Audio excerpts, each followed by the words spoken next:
Un réveil ne sait pas quelle heure il est. Il n'a jamais su. Il ne fait que compter depuis sa naissance, sans jamais s'arrêter.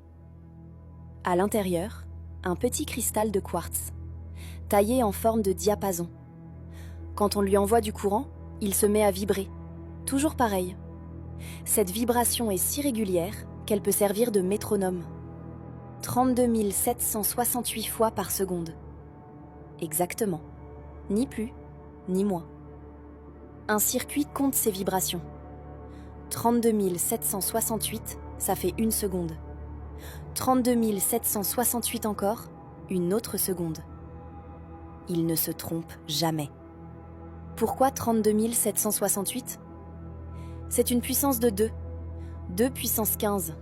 Facile à diviser par des circuits binaires. Pas un hasard, une conception. Ce comptage est la seule chose que ton réveil sait faire. Il ne connaît pas le matin, il ne connaît pas le soir. Il compte. La première fois qu'on l'allume, on lui donne une référence. Une heure de départ. Il s'en souvient. Il n'oublie jamais. À partir de là, il calcule.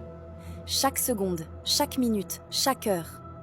Par addition, jamais par erreur. Le quartz n'est pas parfait. Il vieillit. Il dérive de quelques secondes par mois. Mais c'est suffisant pour un réveil. Certains réveils ont une radio intégrée. Ils écoutent un signal horaire officiel. Une horloge atomique, quelque part dans le monde. Ce signal voyage sur les ondes. Il traverse les murs. Le réveil le capte. Il se cale dessus. Comme une horloge qui se met à l'heure toute seule. Mais la plupart des réveils n'ont pas de radio. Ils comptent. Depuis leur fabrication. Depuis l'usine. Ils n'ont jamais oublié.